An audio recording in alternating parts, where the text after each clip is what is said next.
नमस्कार, स्वागत है आपका संसद टीवी पर। मैं हूं मनोज वर्मा और आप देख रहे हैं हमारा खास कार्यक्रम मुद्दा आपका। आज हम बात करेंगे कृषि और कृषि आधारित उद्योग की, अर्थव्यवस्था की प्रेरक शक्ति की। उपराष्ट्रपति जगदीप धनखड़ जी ने शुक्रवार को कहा कि कृषि और कृषि आधारित उद्योग के कारण भारत वैश्विक अर्थव्यवस्था का उदीयमान सितारा है और देश का विकास रुकने वाला नहीं है। भारतीय कृषि अनुसंधान संस्थान के 61वें दीक्षांत समारोह को संबोधित करते हुए उपराष्ट्रपति जगदीप धनखड़ जी ने कहा कि सितंबर 2022 में भारत दुनिया की 5वीं सबसे बड़ी अर्थव्यवस्था बना। यह आसानी से नहीं हुआ। उन्होंने कहा कि कृषि भारतीय अर्थव्यवस्था का मेरुदंड है। इस दशक के अंत तक भारत विश्व की तीसरी सबसे बड़ी अर्थव्यवस्था बनेगा, क्योंकि हमारी एक बड़ी आबादी कृषि पर निर्भर है। उपराष्ट्रपति जगदीप धनखड़ जी ने अपने संबोधन में सरकार की खेती किसानों से संबंधित योजनाओं का जिक्र किया। कृषि क्षेत्र में नवीनतम टेक्नोलॉजी, अनुसंधान, स्टार्टअप, डिजिटल कृषि मिशन, कृषि स्नातकों को खेती में नवीनतम ज्ञान और कौशल, पीएम किसान सम्मान निधि योजना का उल्लेख करते हुए कृषि और कृषि आधारित उद्योगों को भारतीय अर्थव्यवस्था की प्रेरक शक्ति बताया। जाहिर है, कृषि और अर्थव्यवस्था का मुद्दा अहम है, महत्वपूर्ण है। इसलिए मुद्दा आपका में कृषि आधारित उद्योग और अर्थव्यवस्था से जुड़े विभिन्न मुद्दों पर बात करेंगे, खास मेहमानों को समझने की कोशिश करेंगे। लेकिन सबसे पहले देखते हैं उपराष्ट्रपति जगदीप धनखड़ जी ने क्या कहा। एग्रीकल्चर हमारी अर्थव्यवस्था की रीढ़ की हड्डी है, यह निर्विवाद है। Agriculture and agro based industries are the driving force of our economy, और इन्हीं की बदौलत primarily India is a rising star in the global economy. और इस मुद्दे पर चर्चा करने के लिए खास मेहमान मेरे साथ इस समय स्टूडियो में मौजूद हैं।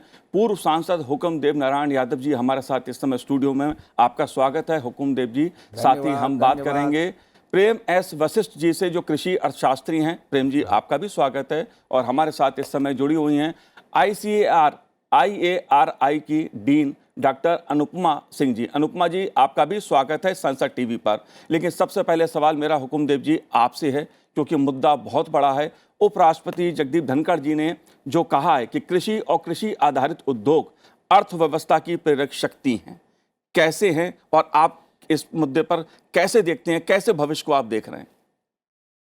मनोज जी, आपको धन्यवाद। संसद टीवी के सभी लोगों को धन्यवाद।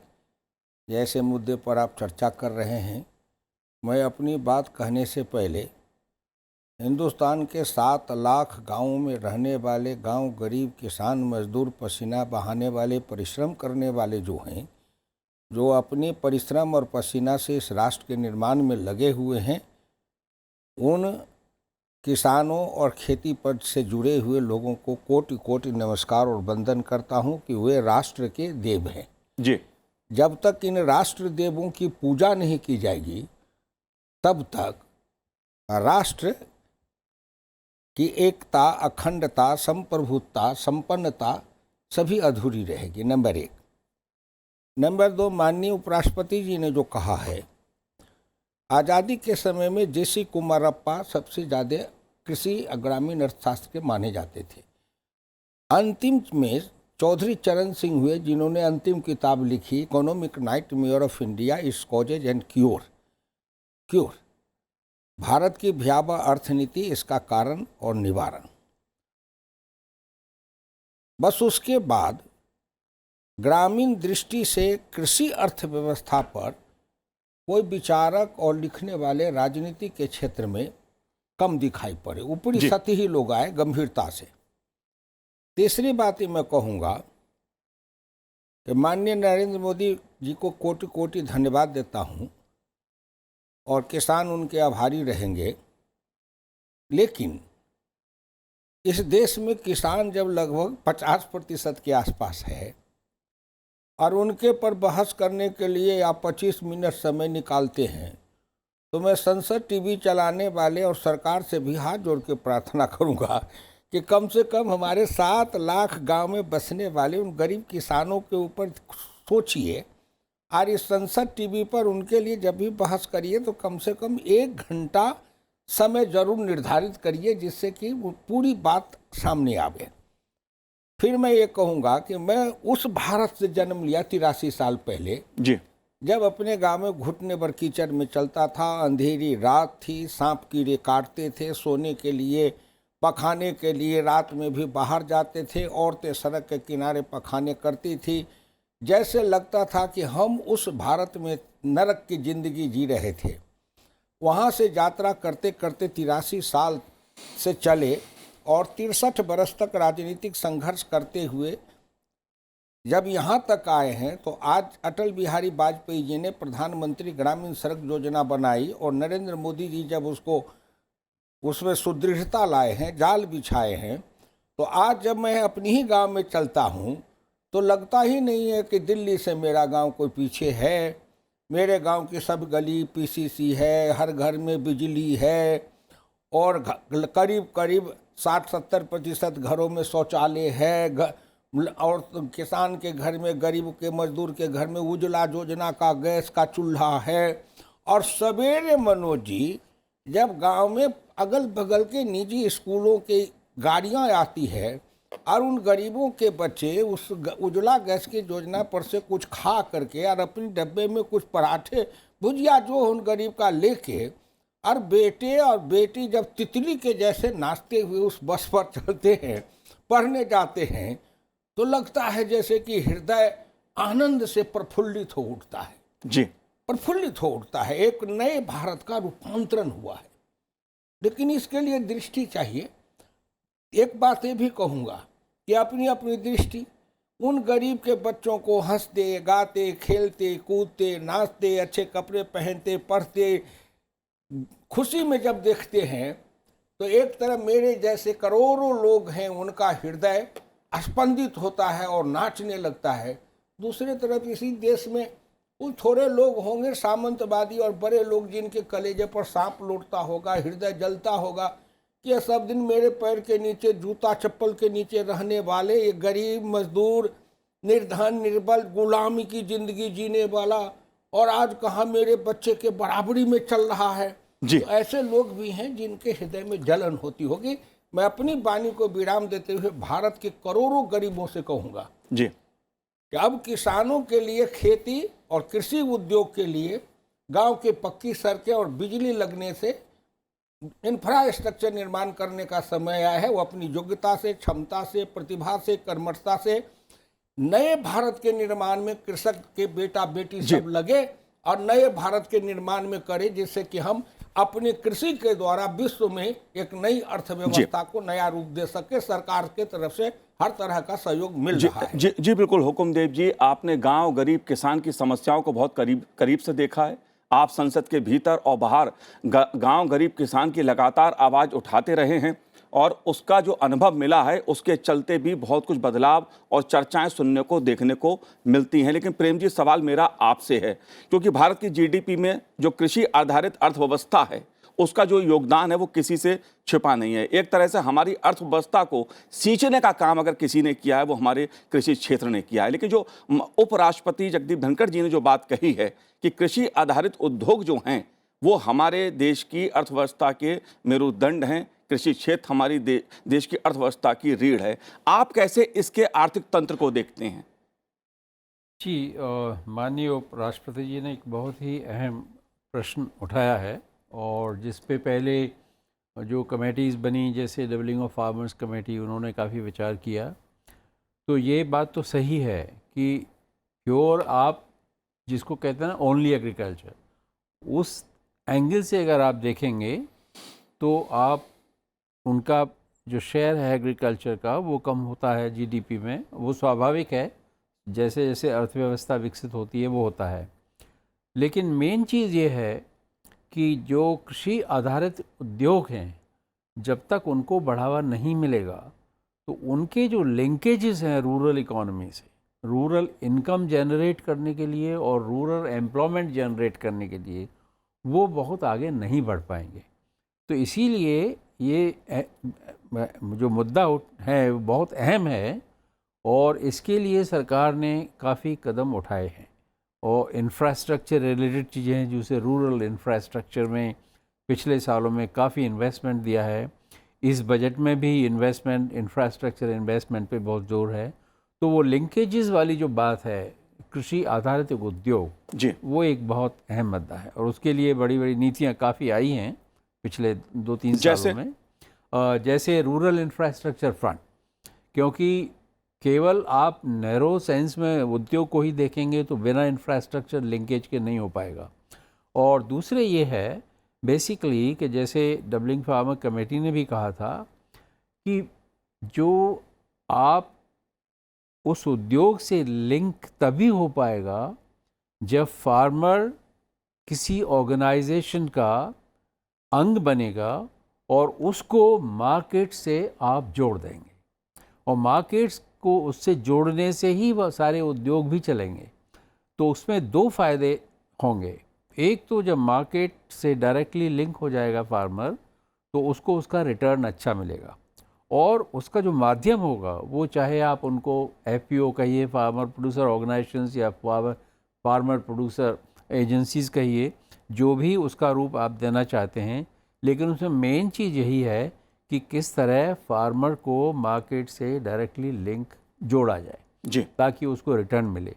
और यहाँ पर प्रश्न केवल ये नहीं है कि उसको प्राइस कितना ठीक मिले, उसके साथ जो वो ऑर्गेनाइजेशंस हैं वो टेक्नोलॉजी लाएंगे, क्रेडिट का अरेंजमेंट करेंगे, नॉलेज का अरेंजमेंट करेंगे, तो एक तरीके से एक पैकेज फार्मर को मिलेगा, जी, और उसी के माध्यम से आप जो कृषि आधारित उद्योग हैं वो कड़ी मजबूत हो पाए। जी, बिल्कुल टेक्नोलॉजी की बात भी मैं करूंगा क्योंकि उपराष्ट्रपति जी ने इस मुद्दे को भी उठाया है। लेकिन अनुपमा जी, मेरा आपसे सवाल है, कृषि शिक्षा को प्राथमिकता देनी होगी, इस बात पे खासा जोर दिया है उपराष्ट्रपति जी ने। इस मुद्दे को आप कैसे देखते हैं, क्योंकि यह मुद्दा कृषि क्षेत्र में अनुसंधान से भी जुड़ा है और स्टार्टअप से भी जुड़ा है। आप कैसे देखते हैं इस मुद्दे को? जी, नमस्कार। ये एक बहुत अहम आज हमारे माननीय उपराष्ट्रपति जी ने बात करी कि हम कृषि का अगर वास्तव में हम डेवलपमेंट चाहते हैं और अगर आप इसे अर्थव्यवस्था से जोड़ना चाहते हैं, तो उसमें एजुकेशन की एक महत्वपूर्ण भूमिका है। उसका कारण ये है कि जो इस समय हमारा यूथ है बेसिकली, उसको जो youth particularly the rural youth and the youth which is going to complete his secondary education, higher secondary education, now that talent has to be tapped towards skill building in the field of agriculture. और इस संदर्भ में ICR dare में बहुत higher education के ऊपर बहुत काम हो रहा है, और हमारी जो स्टेट एग्रीकल्चरल यूनिवर्सिटीज हैं, डीम्ड यूनिवर्सिटीज हैं, 4 डीम्ड यूनिवर्सिटीज हैं, जिनमें से IRI भारतीय कृषि अनुसंधान संस्थान उनमें से एक है और सबसे महत्वपूर्ण इंस्टीट्यूट है in the field of crop sciences.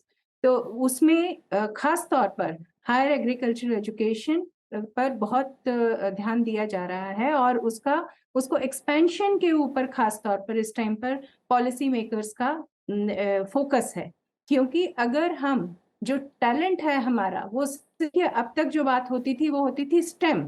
आप अगर देखें तो अधिकतर अगर जो एम्फेसिस रहता है अधिकतर बच्चों का 12th के बाद, वो रहता है 10वीं के बाद या 12वीं के बाद, वो रहता है साइंस और इंजीनियरिंग और मेडिसिन और उस तरफ। हमारा अब जो अब जिस तरीके से एग्रीकल्चर के ऊपर जिस तरह से ज्यादा फोकस कर रहे हैं हम, क्योंकि एग्रीकल्चर का मेजर एक कंट्रीब्यूशन होगा इकोनॉमी ऑफ द कंट्री में, तो उसके लिए अब वो स्टेम से स्टीम की तरफ ले जाने का टाइम है, कि जिसमें कि एग्रीकल्चर उस स्टेम के अंदर एक महत्वपूर्ण भूमिका निभाए। और ये तब होगा अगर हम अपने जो हमारा यूथ है उसको we take them towards we take their interest towards agriculture, ji, and that is possible only if we present before them that agriculture is not simply getting into the field and doing all back-breaking operations. No, that is agriculture today is posed to become an industry by itself. And how that is possible? by getting, the education into the field of agriculture. Ji. And education in agriculture is not simply talking about only how to grow the crops.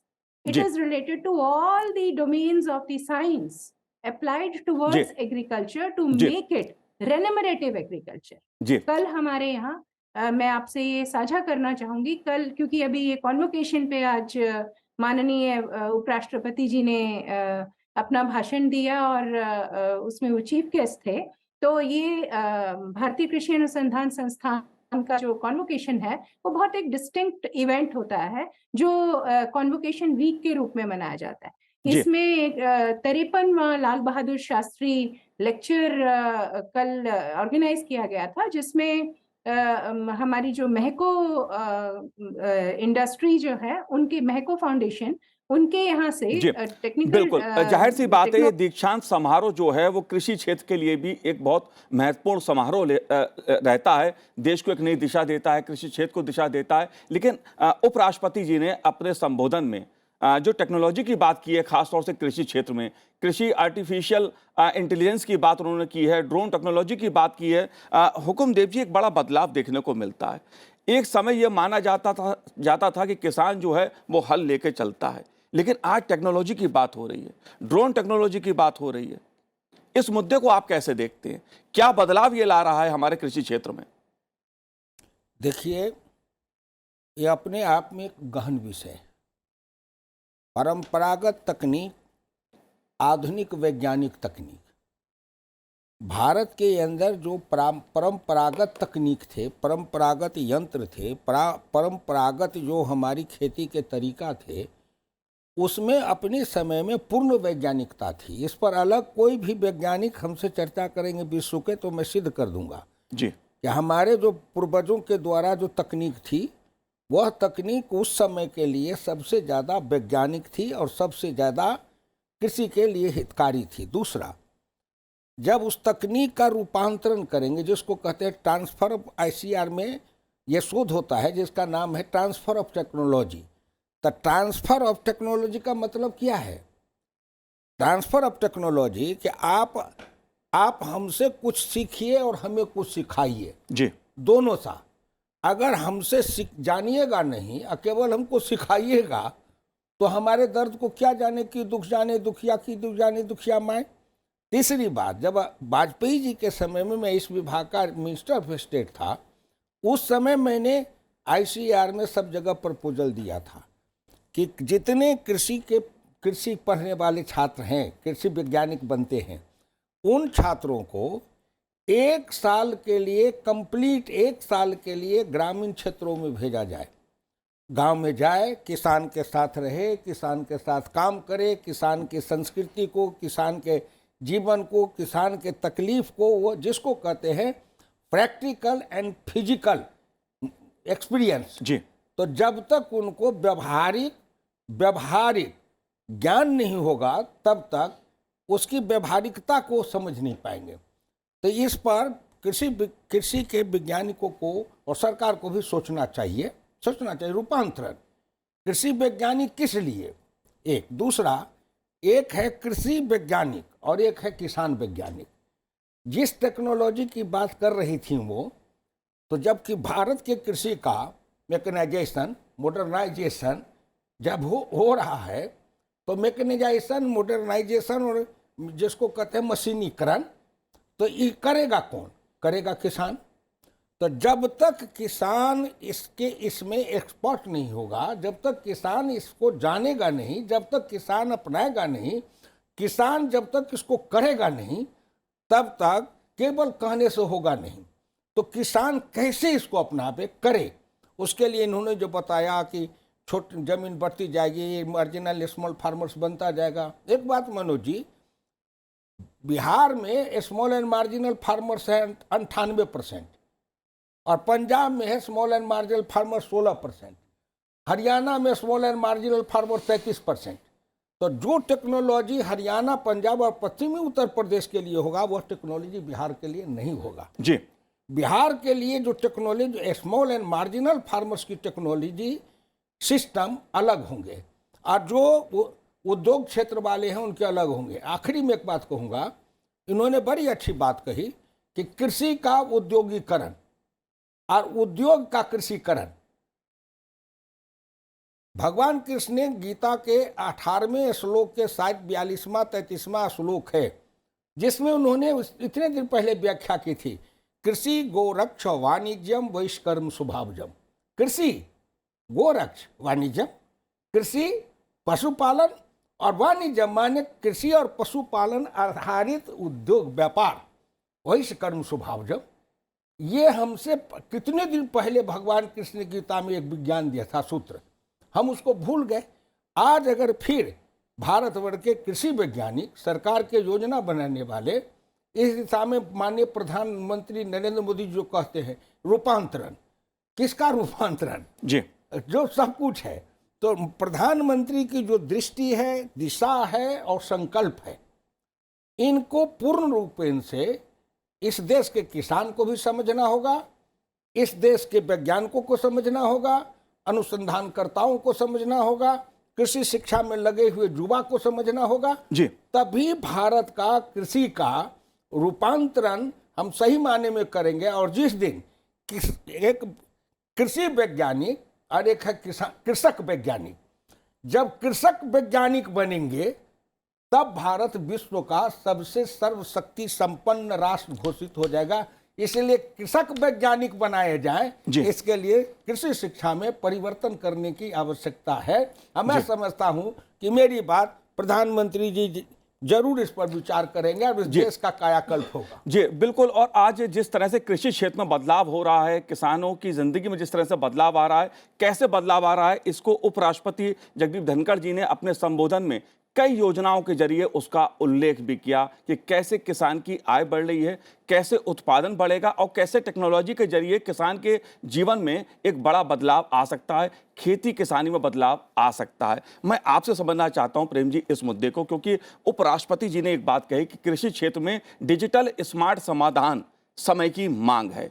Technology की हम बात कर रहे हैं, जाहिर सी बात है जो परंपरागत शैली है खेती किसानी की वो है, लेकिन टेक्नोलॉजी के जरिए किसान की जो उसकी आर्थिक क्षमता है वो बढ़ेगी, उत्पादन बढ़ेगा। ड्रोन टेक्नोलॉजी की बात हो रही है, इस मुद्दे को आप कैसे देखते हैं?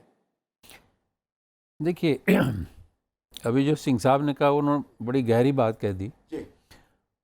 ये टू वे कम्युनिकेशन चाहिए।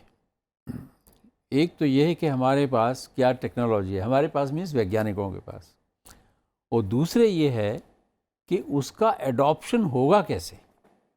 किसान को अडॉप्ट करना है ना, फाइनली तो किसान को ही उसको अडॉप्ट करना है। और उसी से जुड़ा हुआ मुद्दा ये है कि उसको अडॉप्ट करने के लिए किसान की क्षमता या कैपेबिलिटी आप कैसे बढ़ाएंगे। तो ये इन्होंने ये गहरी बात ये कही कि अनुसंधान, कृषि अनुसंधान एक जगह पर है, उसको लैब से फार्म तक ले जाने, दैट मीन्स एक्सटेंशन सर्विस एक मुद्दा है, किसान उसको एडॉप्ट करे ये तीसरा मुद्दा है। एडॉप्ट करने के लिए किसान के अंदर इतनी समझ की क्षमता हो वो एक भारी मुद्दा है, और किसान के जो एक्सपीरियंसेस हैं, अनुभव हैं, उनको उसमें समावेश किया जाए। ये टू वे कम्युनिकेशन से ही चलेगा। तो बेसिकली जो थ्रस्ट है आर्टिफिशियल इंटेलिजेंस जी, ड्रोन टेक्नोलॉजी जी, रिमोट सेंसिंग, ये सारी चीज़ें डेफिनेटली टेक्नोलॉजी ले जाएंगे फ्रॉम लैब टू फार्म, और उसमें एक्सटेंशन सर्विस चाहिए। उसको अडॉप्ट करने का एक एनवायरनमेंट आपको क्रिएट करना पड़ेगा जी, ताकि किसान उसको अच्छी तरह समझ सके, और उस समझने की प्रक्रिया में जो किसान के अनुभव आ रहे हैं, जो अड़चनें आ रही हैं, या वो सोचते हैं कि मेरे पुरानी एक्सपीरियंस से कॉन्ट्रडिक्शन हो रहा है, उसको भी हमें समझना पड़ेगा। आई थिंक ये प्रश्न जो टू वे कम्युनिकेशन वाला है ये बहुत अहम है, और टेक्नोलॉजी का इम्पोर्टेंस अपना अलग है, इसमें कोई शक नहीं।